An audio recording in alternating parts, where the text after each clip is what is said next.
मान लीजिए कि दो बहुत बड़ी कंपनियों के बीच ना करोड़ों रुपए का एक कॉन्ट्रैक्ट साइन हुआ है। उस कॉन्ट्रैक्ट के सारे दस्तावेजों में हर एक छोटी बड़ी बात लिखी है, लेकिन कहीं भी प्राइवेट मध्यस्थता, मतलब जिसे हम आर्बिट्रेशन कहते हैं, उसकी कोई शर्त नहीं है। बिल्कुल, कोई क्लॉज नहीं है। हाँ, फिर अचानक उनके बीच कोई बहुत बड़ा कमर्शियल विवाद खड़ा हो जाता है। मामला अदालत पहुंचता है और वहां बैठे जज साहब कहते हैं, देखिए मेरे पास वैसे ही बहुत केस पेंडिंग है, तो आप दोनों कोर्ट के बाहर जाकर प्राइवेट तौर पर कोई आर्बिट्रेटर ढूंढ लीजिए और अपना फैसला खुद कर लीजिए। अच्छा। अब इसमें एक कंपनी साफ कह रही है कि हमें ये प्राइवेट सेटलमेंट मंजूर ही नहीं है, हमें अदालत का ही ट्रायल चाहिए। तो सोचने वाली बात यह है कि क्या एक जज बिना दोनों पक्षों की स्पष्ट सहमति के उन्हें प्राइवेट आर्बिट्रेशन में धकेल सकता है? देखिए, ये एक बहुत ही बुनियादी और मैं कहूंगी अक्सर लोगों को चौंकाने वाला सवाल है। आमतौर पर हमारा सिस्टम यही मानता है कि अदालत के पास असीमित अधिकार हैं, वो जो चाहे आदेश दे सकती है ना? कुछ लोगों को तो यही लगता है। लेकिन जब बात किसी के मौलिक कानूनी अधिकारों की हो, जैसे कि देश की अदालत प्रणाली का इस्तेमाल करने का अधिकार, तो वहां कानून एक बहुत ही स्पष्ट लक्ष्मण रेखा खींचता है। कोई भी जज उस रेखा को अपनी मर्जी से पार नहीं कर सकता। और आज के इस गहरे विश्लेषण में हम इसी लक्ष्मण रेखा की गहराई को डिकोड करने वाले हैं। हाँ, हम भारतीय नागरिक प्रक्रिया, मतलब इंडियन सिविल प्रोसीजर, और ऑल्टरनेटिव डिस्प्यूट रेजोल्यूशन, जिसे हम ADR कहते हैं, उस पर सुप्रीम कोर्ट के एक बेहद ऐतिहासिक फैसले पर चर्चा करेंगे, जो कि है Afcons infrastructure limited versus Cherian Varkey construction company private limited 2010। एकदम।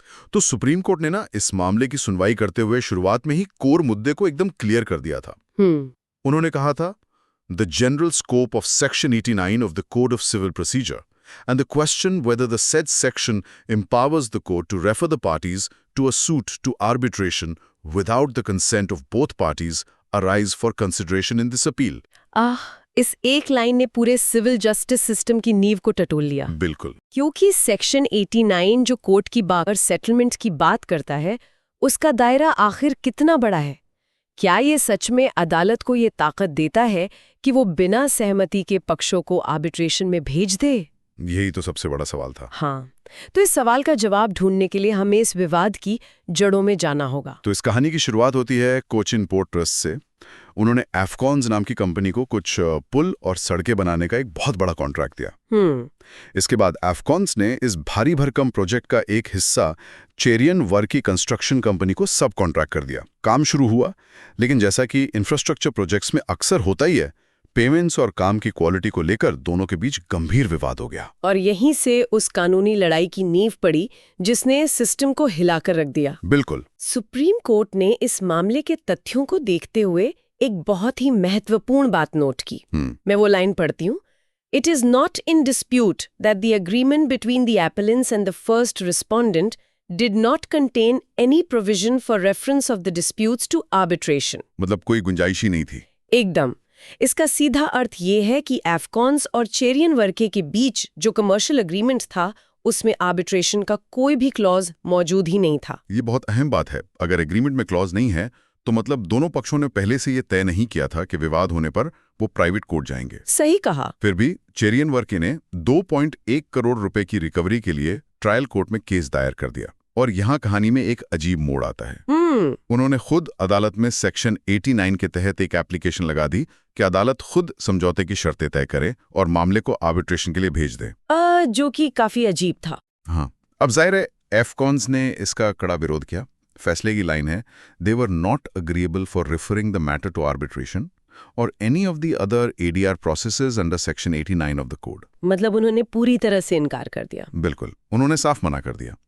तो मेरा सवाल यह है कि जब एक पक्ष साफ कह रहा है कि मुझे प्राइवेट सेटलमेंट नहीं चाहिए, मुझे ट्रायल चाहिए, तो निचली अदालत ने इस एप्लीकेशन को एंटरटेन ही क्यों किया? यही इस केस का सबसे बड़ा ब्लंडर था और ये दिखाता है कि कैसे निचले स्तर पर कानूनों की गलत व्याख्या होती है। निचली अदालत और उसके बाद हाई कोर्ट दोनों ने भारी गलती की। अच्छा। हाँ, निचली अदालत का अजीब तर्क था कि क्योंकि ये एक वर्क कॉन्ट्रैक्ट है, कंस्ट्रक्शन का मामला है, इसलिए ये उचित होगा कि इस विवाद को आर्बिट्रेशन से सुलझाया जाए। अदालत ने खुद ही मामले के 16 मुद्दे यानी 16 इश्यूज तय कर दिए और जबरदस्ती मामले को आर्बिट्रेशन में धकेल दिया। अरे बाप रे, 16 मुद्दे अदालत ने खुद तय कर दिए। इनके तहत उनके पास कोई जादुई ताकत है। कि वो किसी भी व्यक्ति के मौलिक अधिकार को दरकिनार करके बिना उसकी सहमति के उसे आर्बिट्रेशन में भेज सकते हैं। हाँ, लिटरली यही हुआ। और इसी गड़बड़ी, इसी मनमानी व्याख्या को देख के सुप्रीम कोर्ट को हस्तक्षेप करना पड़ा। सुप्रीम कोर्ट ने इस कंफ्यूजन को हमेशा के लिए खत्म करने के लिए 2 मुख्य सवाल फ्रेम किए। पहला सवाल था प्रक्रिया के बारे में, What is the procedure to be followed by a court in implementing Section 89 and Order 10 Rule 1A of the court? Right. और दूसरा, जो इस पूरे मामले की जान था, whether consent of all parties to the suit is necessary for reference to arbitration under Section 89 of the court. तो आखिर निचली अदालतें और हाई कोर्ट इतना कंफ्यूज क्यों हुई? अगर हम इसके मूल में जाएं तो पता चलता है कि ये सिर्फ जजों की समझ की गलती नहीं थी। नहीं, बिल्कुल नहीं। गलती खुद कानून बनाने वालों की थी। सेक्शन 89 की ड्राफ्टिंग इतनी भयंकर रूप से खराब थी कि कोई भी जज उसे पढ़कर अपना सिर पकड़ ले। सही बात है। अगर हम सेक्शन 89 सब सेक्शन 1 और 2 के प्रावधानों को जस का तस पढ़ें तो समझ आता है कि अदालतें क्यों उलझ गई। हाँ, आप वो लाइंस पढ़िए। कानून के शब्द कुछ इस तरह हैं। 89 settlement of disputes outside the court, where it appears to the court that there exist elements of a settlement which may be acceptable to the parties, the court shall formulate the terms of settlement and give them to the parties for their observations, and after receiving the observations of the parties, the court may reformulate the terms of a possible settlement and refer the same for A. arbitration, B. conciliation, C. judicial settlement including settlement through lok adalat, or D. mediation. और इसके तुरंत बाद section 99 subsection 2 कहता है 2. Where a dispute has been referred A. for arbitration or conciliation, the provisions of the Arbitration and Conciliation Act 1996 shall apply. B. To Lok Adalat, the court shall refer the same to the Lok Adalat. C. For judicial settlement, the court shall refer the same to a suitable institution or person, and such institution or person shall be deemed to be a Lok Adalat. D. For mediation, the court shall effect a compromise between the parties and shall follow such procedure as may be prescribed. इस पूरे कानून के structure को अगर ध्यान से देखा जाए तो ये पूरी तरह से अतार्किक है। ये तो बिल्कुल वैसा ही हुआ ना जैसे आप किसी रेस्टोरेंट में खाना खाने जाएं और मेन्यू देखने से पहले ही वेटर आपसे कहे कि सर पहले बिल चुका दीजिए, उसके बाद हम तय करेंगे कि आपको क्या खाना है। बिल्कुल। कानून कह रहा है कि जज साहब पहले समझौते की शर्तें तय करेंगे, फिर पक्षों से पूछेंगे और उसके बाद मामले को मीडिएटर के पास भेजेंगे। अरे अगर जज ने ही सेटलमेंट की शर्तें तय कर दी तो फिर बाहरी मध्यस्थ के पास जाने का क्या तुक रह गया? सारा काम तो जज ने ही कर दिया। बहुत ही सटीक उपमा है। सुप्रीम कोर्ट ने भी इस बेतुकेपन को नोटिस किया। उन्होंने सेक्शन 89 सबसेक्शन 1 की आलोचना करते हुए इसे कार्ट बिफोर द हॉर्स कहा। फैसले में बहुत कड़ी टिप्पणी की गई है। If Section 89 is to be read and required to be implemented in its literal sense, it will be a trial judge's nightmare. It puts the cart before the horse and lays down an impractical, if not impossible procedure in subsection 1. घोड़े के आगे गाड़ी बांधने वाली बात। बिल्कुल। और बात सिर्फ यहीं खत्म नहीं होती। जब हम इसकी ड्राफ्टिंग की गहराइयों में जाते हैं तो 2 बहुत बड़ी विसंगतियां या कह लीजिए एनोमलीज सामने आती हैं। हाँ। पहली विसंगति तो परिभाषाओं की अदला-बदली की थी। सेक्शन 89(2) C और D में मीडिएशन और जुडिशियल सेटलमेंट की परिभाषाओं को ड्राफ्ट्समैन ने आपस में इंटरचेंज कर दिया था। ये एक बहुत ही हास्यास्पद क्लेरिकल एरर थी। सुप्रीम कोर्ट ने इसे पॉइंट आउट करते हुए कहा, it makes no sense to call a compromise effected by a court as mediation as is done in clause D. Nor does it make any sense to describe a reference made by a court to a suitable institution or person for arriving at a settlement as judicial settlement, as is done in clause C. Logically सोचें तो judicial settlement का मतलब है कि कोई जज या court उसमें शामिल है। हाँ। और मीडिएशन का मतलब है कि कोर्ट से बाहर कोई तीसरा स्वतंत्र व्यक्ति सुलह करवा रहा है। लेकिन कानून बनाने वालों ने मीडिएशन की परिभाषा में लिख दिया कि court shell effect a compromise और जुडिशियल सेटलमेंट में लिख दिया रेफर टू इंस्टीट्यूशन। ये तो बेसिक्स की गलती हो गई। बिल्कुल। और दूसरी विसंगति इससे भी ज्यादा खतरनाक थी। हाँ, जो आर्बिट्रेशन एंड कंसिलिएशन एक्ट यानी ANC एक्ट का सेक्शन 73 है। राइट। ये सेक्शन सुलह यानी कंसिलिएशन प्रक्रिया के एकदम आखिरी स्टेज की बात करता है, जब दोनों पक्ष मान जाते हैं और फाइनल एग्रीमेंट लिखा जाता है। हाँ। लेकिन संसद ने क्या किया, उस अंतिम स्टेज वाले सेक्शन 73 के शब्दों को कॉपी पेस्ट करके सेक्शन 89 की उपधारा 1 में डाल दिया, जो कि अदालत में केस आते ही एकदम शुरुआती स्टेज होती है। अरे बाप रे। हाँ, सुप्रीम कोर्ट ने इस पर कहा, imports the final stage of conciliation referred to in section 73 subsection 1 of the AC Act into the pre-ADR reference stage under section 89 of the code. ये तार्किक और व्यावहारिक रूप से पूरी तरह असंभव था। लेकिन यहाँ एक बहुत बड़ा वैचारिक सवाल उठता है। क्या? अगर संसद ने कोई कानून गलत लिख दिया है, उसमें कॉपी पेस्ट की भयंकर गलती कर दी है, तो क्या जज अपनी मर्जी से उसके शब्द बदल सकते हैं? ये एक अच्छा सवाल है। अगर अब इसे एक रेसिपी की तरह देखें, मान लीजिए किसी कुकबुक में लिखा है कि केक बनाने के लिए 2 कप चीनी की जगह 2 कप नमक डालना है, तो क्या जज उस रेसिपी को खुद काट छांट कर सही कर सकता है? क्या ये शक्तियों के बंटवारे या सेपरेशन ऑफ पावर्स का उल्लंघन नहीं है? देखिए, ये एक बहुत ही क्लासिक कानूनी डिबेट है जो हमें लिटरल रूल यानी शाब्दिक व्याख्या के सिद्धांत की तरफ ले जाती है।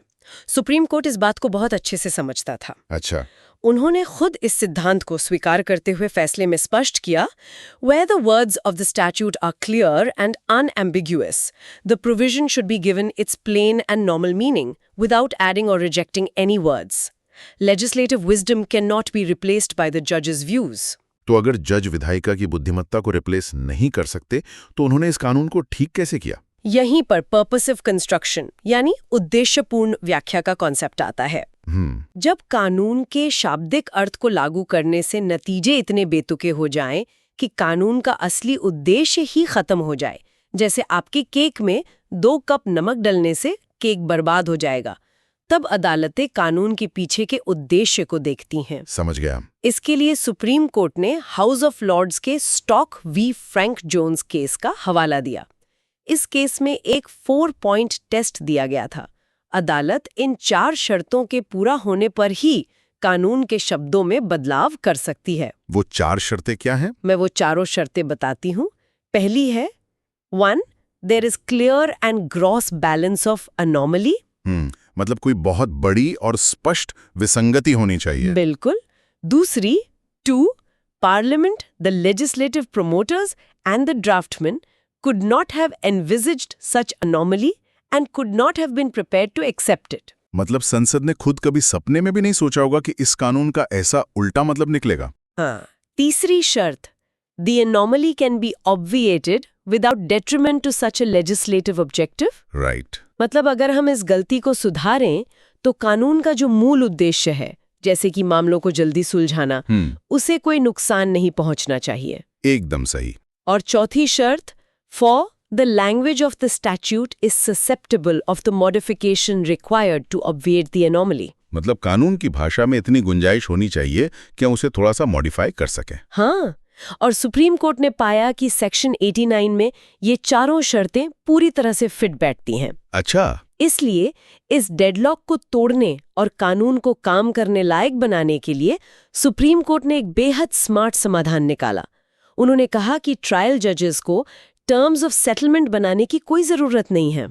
तो फिर क्या करना है? जज को बस विवाद का सारांश यानी नेचर ऑफ डिस्प्यूट को कुछ वाक्यों में डिस्क्राइब करना है, और जो मीडिएशन और जुडिशियल सेटलमेंट की परिभाषाएं आपस में उल्टी लिखी गई थीं, उन्हें जजों ने व्यावहारिक रूप से इंटरचेंज कर दिया ताकि उनका सही मतलब निकल सके। वाह, ये तो बहुत ही शानदार तरीके से सुलझा लिया गया। बिल्कुल। लेकिन कानून की ये खामियां ठीक होने के बाद एक और बड़ा सवाल खड़ा हो गया, क्या हर एक केस को ADR में भेजना अनिवार्य है? क्योंकि अगर कानून कहता है कि कोर्ट का बोझ कम करने के लिए मामलों को बाहर भेजो, तो क्या इसका मतलब है कि मर्डर या बड़े फाइनेंशियल फ्रॉड जैसे केस भी प्राइवेट कमरों में बैठकर सुलझाए जाएंगे? कोर्ट ने इस बात को बहुत ही बारीकी से हैंडल किया।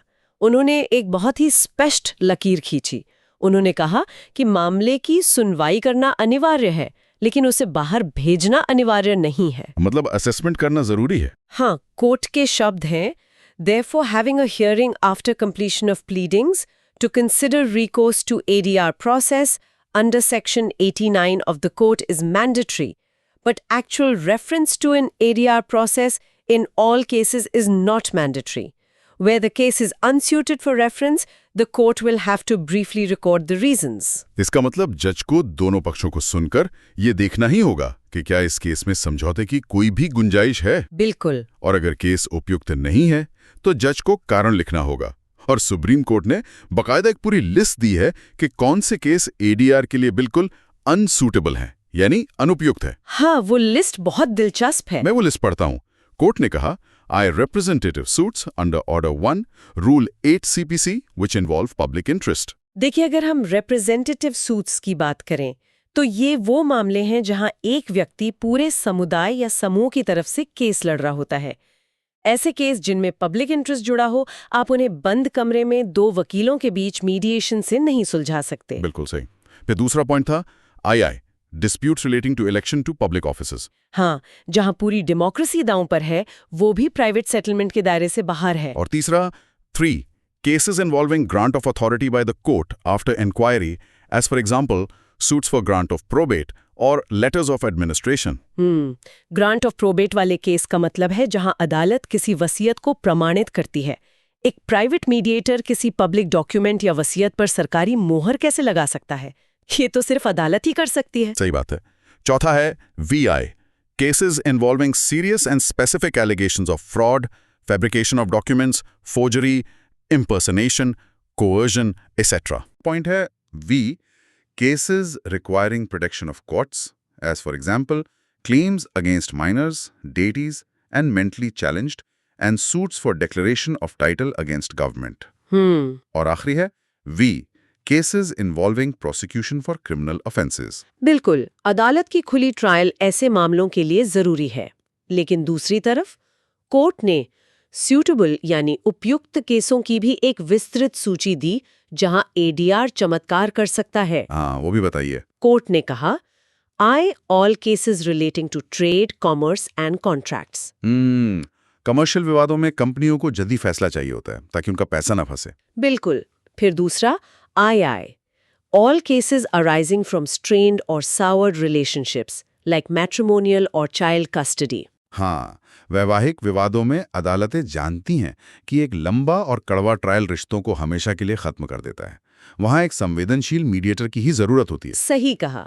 तीसरा है II, all cases where there is a need for continuation of the pre-existing relationship. और चौथा IV, all cases relating to tortious liability like motor accident compensation. जहां पीड़ित को जल्द से जल्द मुआवजे की जरूरत होती है, वहां लोक अदालतें बहुत काम आती हैं। हाँ, तो अगर कोई केस इस उपयुक्त कैटेगरी में आता है तो प्रक्रिया क्या होगी? कोर्ट ने बताया कि ऐसे मामलों को सुलझाने के लिए 5 विकल्प मौजूद हैं। इनमें से एक एडजुडिकेटरी है, यानी जहां फैसला सुनाया जाता है, जो कि आर्बिट्रेशन है, और बाकी 4 निगोशिएटरी प्रोसेस है, कंसिलिएशन, मीडिएशन, जुडिशियल सेटलमेंट और लोक अदालत। और यहीं पर हम इस जजमेंट के सबसे क्रिटिकल हिस्से यानी उस लक्ष्मण रेखा पर वापस आते हैं, सहमति का सर्वोच्च सिद्धांत। हाँ, आर्बिट्रेशन इन बाकी 4 तरीकों से बिल्कुल अलग कैसे है? ये बातचीत या चाय पर चर्चा नहीं है। ये एक प्राइवेट जज यानी आर्बिट्रेटर द्वारा किया गया पूरा ट्रायल है। राइट। और सबसे बड़ी बात, आर्बिट्रेटर जो भी फैसला सुनाता है वो सीधे तौर पर अदालत की डिक्री के बराबर होता है, उसे मानना ही पड़ता है। इसलिए बिना आपकी स्पष्ट सहमति के कोई भी अदालत आपको आपके मौलिक अधिकार से वंचित करके इस प्राइवेट ट्रायल में नहीं धकेल सकती। सुप्रीम कोर्ट ने बहुत ही सख्त लहजे में स्पष्ट किया, if there is no agreement between the parties for reference to arbitration, the court can not refer the matter to arbitration under section 89 of the code.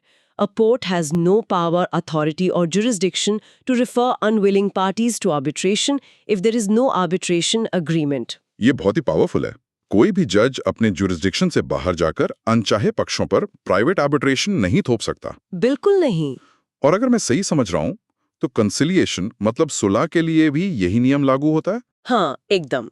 सुलह के लिए भी दोनों पक्षों की सहमति अनिवार्य है। कोर्ट ने साफ कहा, there can be a valid reference to conciliation Only if both parties to the dispute agree. If both parties do not agree for conciliation, there can be no conciliation. तो अब एक प्रैक्टिकल स्थिति की कल्पना करते हैं। बताइए। मान लीजिए दो पक्ष अदालत में आते हैं और दोनों बहुत ही जिद्दी हैं। वो ना तो आर्बिट्रेशन के लिए राजी हैं, ना ही सुलह के लिए मान रहे हैं। तो क्या जज साहब के हाथ पूरी तरह से बंधे हुए हैं? क्या वो कुछ नहीं कर सकते? यहीं पर बाकी के 3 ADR प्रोसेस पिक्चर में आते हैं। अच्छा। मीडिएशन, लोक अदालत और जुडिशियल सेटलमेंट के लिए पक्षों की पूर्ण सहमति की जरूरत नहीं होती।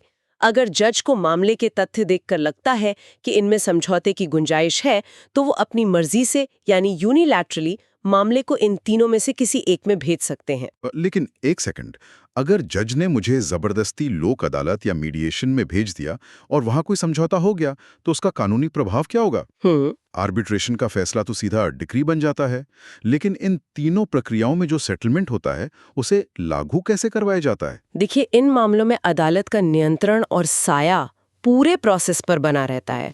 जब मीडिएशन या लोक अदालत में कोई समझौता होता है ना, तो वो अपने आप में कोई फाइनल डिक्री नहीं होता। अच्छा, तो फिर क्या होता है? उस समझौते को वापस उसी अदालत में लाया जाता है जिसने केस भेजा था। फिर जज ऑर्डर 23 रूल 3 के तहत, यानी सिविल प्रक्रिया के उस नियम के तहत जो आपसी समझौतों को मान्यता देता है, उस एग्रीमेंट को अपने रिकॉर्ड में लेते हैं।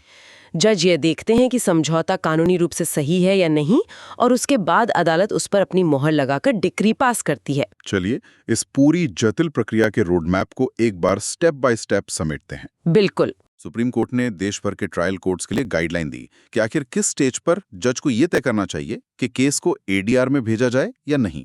कोर्ट की लाइन है, the stage eight which the court should explore whether the matter should be referred to ADR processes is after the pleadings are complete and before framing the issues. इसका मतलब है कि जब वादी ने अपनी शिकायत दर्ज कर दी हो और प्रतिवादी ने अपना लिखित जवाब यानी रिटन स्टेटमेंट दाखिल कर दिया हो। Right.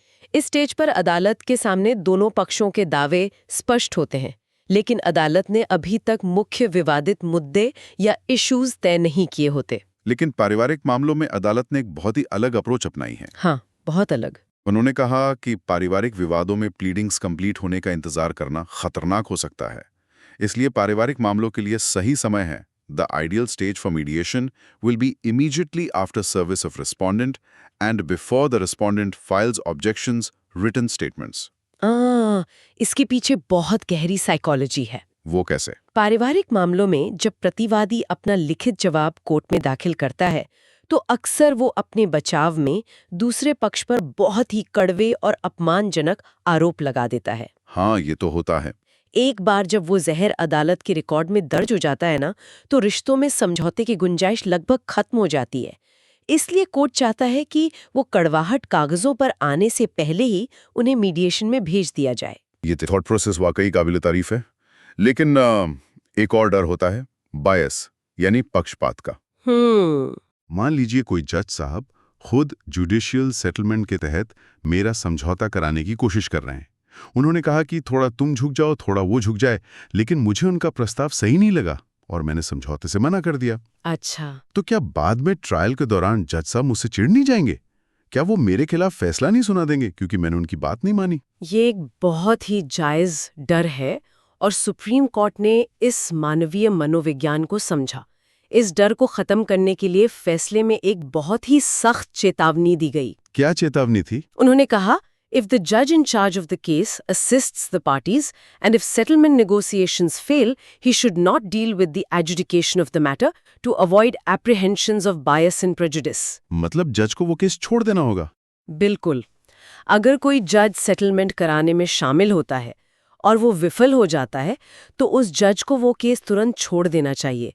उस मामले की आगे की सुनवाई कोई दूसरा जज करेगा ताकि न्याय निष्पक्ष रहे। अरे वाह, हर एक लूपहोल को कवर किया गया है। हाँ। और आखिर में वो जो हाईकोर्ट ने सुकन्या होल्डिंग्स वाले पुराने केस का गलत हवाला देकर एफकॉन्स को जबरदस्ती आर्बिट्रेशन में भेजा था, उस तर्क का क्या हुआ? सुप्रीम कोर्ट ने उस तर्क को पूरी तरह से खारिज कर दिया।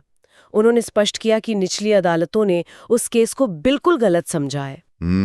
कोर्ट ने लिखा, the high court assumed that Sukanya Holdings has held that Section 89 enables the civil court to refer a case to arbitration even in the absence of an arbitration agreement. Sukanya holdings does not lay down any such proposition. तो इसका सीधा नतीजा ये रहा कि trial court और high court दोनों के आदेश पलट दिए गए। एकदम। अदालत ने अपना अंतिम फैसला सुनाते हुए कहा, consequently this appeal is allowed and the order of the trial court referring the matter to arbitration and the order of the high court affirming the said reference are set aside. Afcons की अपील मंजूर कर ली गई और उन्हें जबरन arbitration से बचा लिया गया। अगर हम इस पूरे एनालिसिस को देखें ना, तो ये जजमेंट एक मास्टर क्लास है। बिल्कुल है। ये न्याय प्रणाली में तेजी लाने, एडीआर के माध्यम से और नागरिकों के मौलिक कानूनी अधिकारों की रक्षा करने के बीच एक बहुत ही नाजुक लेकिन शानदार संतुलन बनाता है। आप अदालत का समय बचाने के नाम पर किसी के ट्रायल के अधिकार को नहीं छीन सकते। सहमति सर्वोपरि है। यही इस फैसले की सबसे बड़ी खूबसूरती है। ये कानून की गलतियों को सुधारता भी है और उसकी सीमाओं को भी तय करता है। आज की इस चर्चा को खत्म करने से पहले मैं एक विचार छोड़ना चाहती हूँ। अगर कोई सोचे कि देश के सबसे बड़े कानूनों में से एक की ड्राफ्टिंग में बस कुछ शब्दों के हेरफेर या एक साधारण कॉपी पेस्ट की गलती की वजह से हमारे ट्रायल कोर्ट्स और हाई कोर्ट्स को सालों तक ऐसा संघर्ष करना पड़ता है, तो भारत के अन्य कानूनों में ऐसे कितने ही ड्राफ्टिंग एरर छिपे होंगे? बहुत बड़ा सवाल है ये। ऐसे कितने अनजाने लूप होल्स होंगे जो आम नागरिकों को हर दिन बिना बात की लंबी और खर्चीली कानूनी प्रक्रियाओं में उलझा रहे हैं, और वो भी तब तक जब तक कि सुप्रीम कोर्ट आकर उन्हें नहीं सुधारता। क्या ये उस रेस्टोरेंट के बिल की तरह नहीं है जिसे इस देश का आम आदमी बिना खाना खाए हर रोज चुकाने को मजबूर है? सोचने वाली बात है। आज के इस गहरे विश्लेषण में हमारे साथ जुड़ने के लिए बहुत बहुत धन्यवाद। हम जल्दी ऐसे ही किसी ज्ञानवर्धक विषय के साथ फिर मिलेंगे।